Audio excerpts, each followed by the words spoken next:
Hey everybody, this video we got a Schlage brand deadbolt, and this is the inside cylinder of a double-sided one. I've got no key for it, but we're going to see if we can use the SC1 Lishi and pick it open and I'll gut it. I don't need a key for it, so I'm not going to bother decoding it, making a key, but see if we can get it open anyway. So these have usually from the factory 4 spools and 1 standard pin. I'll zoom in here so we can see it. Oops.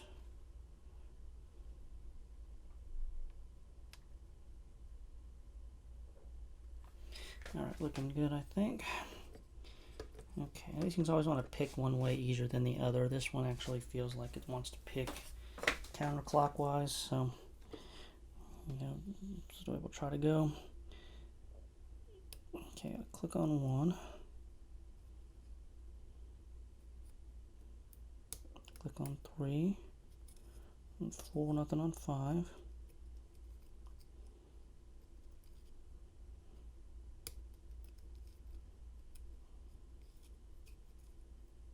Okay, 5 is binding now.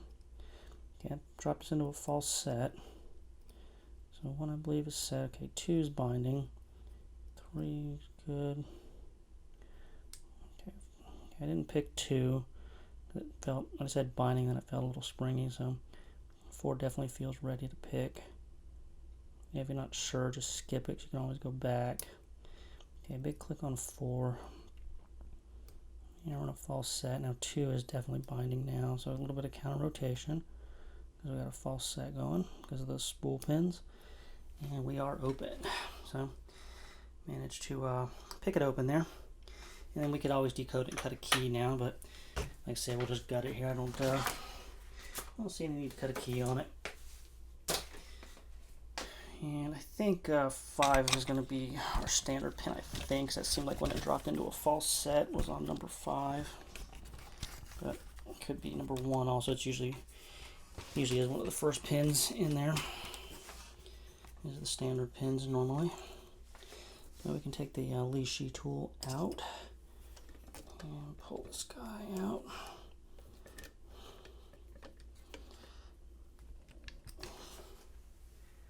Vice out of the way.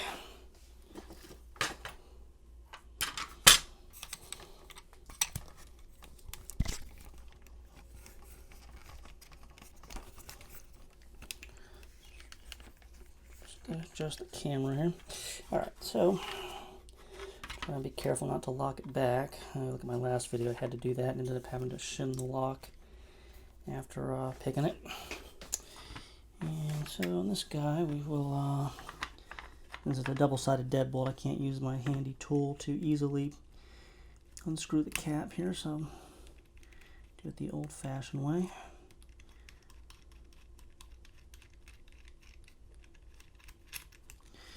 Okay, caps off, detent off, and there's a spring in there. It doesn't seem to want to come out, but don't really care. I guess if I lose it, doesn't really matter.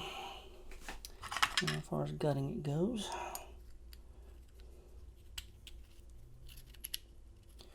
alright, key pins are going to, of course, just all be just standard pins, nothing unusual or anything.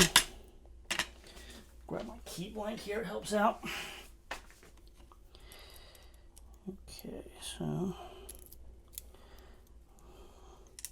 1, 2, 3, 4 and 5. Wipe the tri-flow off.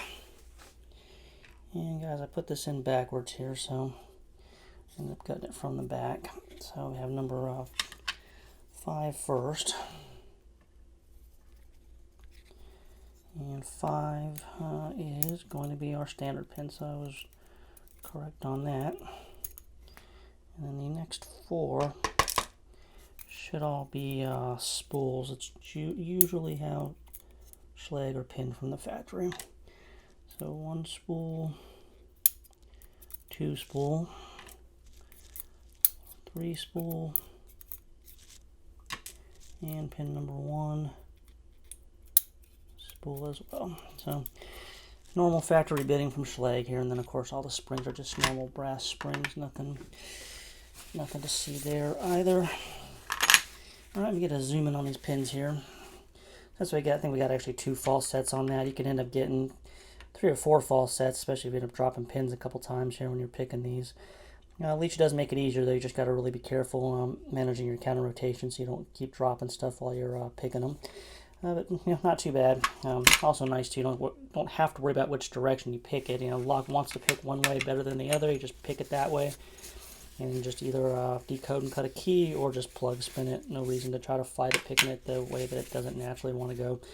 So questions or comments, as always, leave them in the comments. And that's all I got for this one. And we'll talk to everybody later.